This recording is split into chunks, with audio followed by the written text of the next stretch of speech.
Hi friends, welcome back to tech railway. Peddapalli Nizamabad railway line. ఈ railway line అనేది తెలంగాణ ప్రాంతంలో అతి ముఖ్యమైన రైల్వే లైన్ గా చెప్పుకోవచ్చు. ఇప్పటి వరకు రైల్వే కనెక్టివిటీ లేని చాలా ప్రాంతాలని ఈ రైల్వే లైన్ కనెక్టివిటీ అనేది పెంచుకుంటూ నిజామాబాద్ వరకు అందుబాటులోకి వచ్చింది. ఇంత ముఖ్యమైన రైల్వే లైన్ అనేది అందుబాటులోకి వచ్చిన తర్వాత కూడా ఈ రైల్వే లైన్ అనేది ప్రజలకి అవసరాలను తీర్చడంలో మాత్రం వెనుకబడిందని చెప్పుకోవచ్చు. ఈ రైల్వే లైన్ కి సంబంధించిన వివరాలు తెలుసుకునే ముందు మీరు మా టెక్ రైల్వే ఛానల్ ని ఇదే మొదటిసారి చూస్తున్నట్లయితే ప్లీజ్ సబ్స్క్రైబ్ చేసుకోండి. అలాగే నోటిఫికేషన్స్ కోసం పక్కనే ఉన్న బెల్ ఐకాన్ కొట్టండి. కాజీపేట్ నుండి బల్లార్షా సెక్షన్ లో ఉండే పెద్దపల్లిని, ఇటు ముంబై నుండి సికింద్రాబాద్ సెక్షన్ లో ఉండే నిజామాబాద్ ని కలుపుతూ ఒక రైల్వే లైన్ ని నిర్మించాలని 1946 సంవత్సరంలో 7వ నిజాం రాజు ఈ రైల్వే లైన్ ని ప్రతిపాదించడం జరిగింది. 1946 సంవత్సరంలో ప్రతిపాదించిన తర్వాత ఈ రైల్వే లైన్ కి సంబంధించిన సర్వేలు అనేవి నిర్వహించారు. మొత్తం ఈ రైల్వే లైన్ యొక్క పొడవు వచ్చేసి అప్పట్లో 176 కిలోమీటర్లుగా రావడం జరిగింది. ఆ తర్వాత ఈ రైల్వే లైన్ ని ఎవరు కూడా పట్టించుకోలేదు. 1993 సంవత్సరంలో అప్పుడు ప్రధానమంత్రిగా ఉన్న పివి నరసింహారావు గారు 1993 సంవత్సరంలో ఈ రైల్వే లైన్ ని నిర్మించడానికి సర్వేలకి ఆదేశించి 1994 సంవత్సరంలో ఈ రైల్వే లైన్ కి బడ్జెట్ ని రిలీజ్ చేయడం జరిగింది. బడ్జెట్ ని రిలీజ్ చేసిన తర్వాత ఇక్కడ పెద్దపల్లి నుండి నిజామాబాద్ వరకు రైల్వే లైన్ ని నిర్మించడానికి అధికారులు సిద్ధమయ్యారు. మొత్తం దీన్ని 2 ఫేజ్లుగా విభజించారు. మొదటి ఫేజ్ లో పెద్దపల్లి నుండి కరీంనగర్ వరకు రైల్వే లైన్ ని అందుబాటులోకి తీసుకురావాలని ప్లాన్ చేసి 2001 సంవత్సరంలో పెద్దపల్లి కరీంనగర్ ని కలుపుతూ రైల్వే లైన్ అనేది అందుబాటులోకి వచ్చింది. మొదటి ఫేజ్ అనేది కంప్లీట్ అయింది. ఈ రైల్వే లైన్ అందుబాటులోకి రావడంతో కరీంనగర్ కి రైల్వే కనెక్టివిటీ అనేది ఏర్పడింది. ఇంకా ఈ రైల్వే లైన్ కరీంనగర్ నుండి ఇటు ఈ కొండగట్టు ప్రాంతం మీదుగా జగిత్యాల మీదుగా నిజామాబాద్ వరకు తీసుకొని వెళ్ళాలి. ఇంకా ఈ పనులు అనేవి చాలా వరకు నత్తనడకన కొనసాగి 2017 సంవత్సరంలో ఈ రైల్వే లైన్ అనేది పూర్తిగా అందుబాటులోకి రావడం జరిగింది. 2017 సంవత్సరంలో ఈ రైల్వే లైన్ లో అప్పుడు రైల్వే మినిస్టర్ గా ఉన్న సురేష్ ప్రభు గారు సికింద్రాబాద్ నుండి వర్చువల్ గా ఒక డెమో ట్రైన్ ని స్టార్ట్ చేయడం జరిగింది. ఇంకా ఈ రైల్వే లైన్ లో పెద్దగా రైళ్లు అనేవి పరుగులు పెట్టట్లేదు. ఒక 2 డెమోలు అనేవి ఇప్పుడు అందుబాటులో ఉన్నాయి. అందులో ఒక డెమో ప్రస్తుతం క్యాన్సిల్ అయి ఉంది. ఇంకా ఈ కరీంనగర్ తిరుపతి మధ్యలో ఒక సూపర్ ఫాస్ట్ ఎక్స్ప్రెస్ అనేది తిరుగుతుంది, తిరుపతికి వెళ్లేది. ఇంకా ఇదే రైల్వే లైన్ లో 7 నుంచి 8 వరకు గూడ్స్ ట్రైన్స్ అనేవి పరుగులు పెడతాయి. ఇంకా ప్యాసింజర్ రైలు అనేవి ప్రజలకి అంత కన్వెంట్ గా లేవు.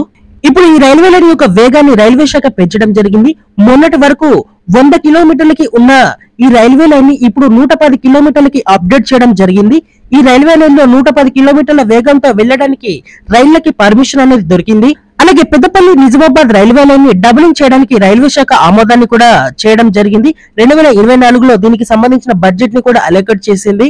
ఇప్పుడు ఇక్కడ రైల్వే లైన్ యొక్క వేగాన్ని పెంచడం, అలాగే ఈ బడ్జెట్ ని అలొకేట్ చేసి ఇక్కడ ఈ రైల్వే లైన్ ని డబులింగ్ చేయడం అంటే ఈ రైల్వే లైన్ కి మహాదశ అనేది పట్టబోతున్నట్టుగా తెలుస్తుంది.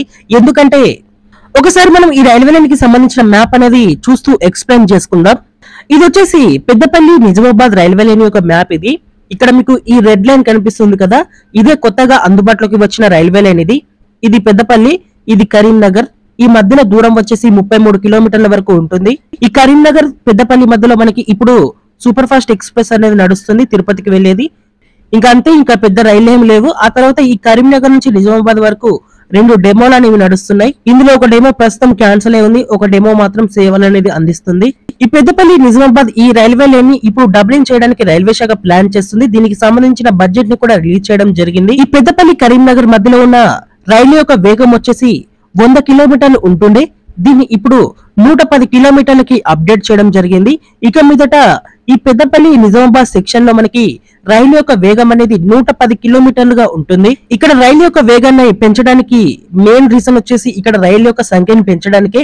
ఎందుకంటే గూడ్స్ ట్రైన్స్ అనేవి 110 వెళ్ళావు కదా, ఇక్కడ అప్డేట్ చేశారంటే ఇక్కడ డెఫినెట్ గా ప్యాసింజర్ రైలు యొక్క సంఖ్య అనేది పెంచుతారు. అలాగే మరొక ప్రతిపాదన కూడా ఉంది. ఇక్కడ ఆదిలాబాద్ నుంచి తిరుపతికి వెళ్లే కృష్ణ ఎక్స్ప్రెస్ ఈ నిజామాబాద్ కు వచ్చిన తర్వాత దీన్ని ఈ కరీంనగర్ రూట్ లో తీసుకువచ్చి ఈ పెద్దపల్లి నుండి ఈ కాజీపేట్ సెక్షన్ లోకి తీసుకొని వస్తే దీని యొక్క దూరం అనేది 40 కిలోమీటర్ల వరకు తగ్గుతుంది. ఇది ఒక ఛాన్స్ అనేది ఉంది.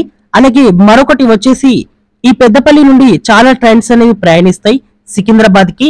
ఇప్పుడు ఈ పెద్దపల్లి సెక్షన్ లో ప్రయాణించే రైళ్లని ఈ కరీంనగర్ మీదుగా ఈ నిజామాబాద్ కి తీసుకుని వెళ్లి ఇక్కడ నుండి సికింద్రాబాద్ కి వెళ్తే ఈ ప్రాంతాలలో చాలా మందికి ఉపయోగకరంగా ఉంటుంది. ఇక్కడ రైల్వే కనెక్టివిటీ అనేది మెరుగుపడుతుంది. అంటే ఒక 10 రైళ్లు నడిచినా కూడా ఒక 2ని ఈ ప్రాంతం నుంచి తీసుకుని వెళ్తే ఈ ప్రాంతాల ప్రజలకి అవసరంగా ఉంటుంది కదా. తొందరలోనే ఇక్కడ కొన్ని రైళ్లని ఈ రూట్ లో ప్రయాణించే విధంగా ఏర్పాటు చేయవచ్చు. అలాగే ఇక్కడ నిజామాబాద్ దగ్గర కూడా బైపాస్ లైన్ ని నిర్మిస్తున్నారు. ఈ కరీంనగర్ నుంచి వచ్చే బండ్లు అనేవి ఇక్కడ నిజామాబాద్ దగ్గర లోకల్ రివర్సల్ చేసుకోవాలి మళ్ళీ సికింద్రాబాద్ సైడ్ వెళ్ళాలంటే. సో ఇక్కడ నిజామాబాద్ దగ్గర బైపాస్ లైన్ ని నిర్మిస్తే ఈ స్టేషన్ లోకి వెళ్లకుండానే బైపాస్ లో ఈ రైళ్లు అనేవి వెళ్ళవచ్చు. మరి నిజామాబాద్ ప్రజలకు ఒక డౌట్ రావచ్చు, మరి బైపాస్ లో వెళ్తే నిజామాబాద్ కి ట్రైన్లు ఎలా వస్తాయని. మీరు చూసుకుంటే కాజీపేట దగ్గర ఒక బైపాస్ లైన్ ఉంది, అక్కడ ఒక స్టేషన్ కూడా ఉంటుంది. కాజీపేట ఎఫ్ క్యాబిన్ గా పిలుస్తారు. ఇక్కడ నిజామాబాద్ దగ్గర కూడా అంతే, ఈ బైపాస్ లైన్ వెళ్ళే దగ్గర ఒక స్టేషన్ ని ఏర్పాటు చేస్తారు. దాన్ని నిజామాబాద్ ఎఫ్ క్యాబినో లేకపోతే ఏ క్యాబినో ఏదో ఒక పేరుతో పిలిచి ఇక్కడ ఒక స్టేషన్ ని ఏర్పాటు చేస్తారు. ఇవన్నీ జరగడానికి కొంచెం టైం పట్టొచ్చు, కానీ ఈ రైల్వే లైన్ యొక్క రూపురేఖలు అనేవి తొందరలోనే మారవచ్చు. ఈ ప్రాంతాల ప్రజలకి ఇది ఒక గుడ్ న్యూస్ గా చెప్పుకోవచ్చు. Okay friends, Peddapalli Nizamabad railway line ని 110 కిలోమీటర్లకి అప్డేట్ చేయడం మీద మీ అభిప్రాయాన్ని కామెంట్ చేయండి. అలాగే మరిన్ని రైల్వే అప్డేట్స్ కోసం మన ఛానల్ ని ఫాలో అవ్వండి. Thank you for watching. Have a nice day.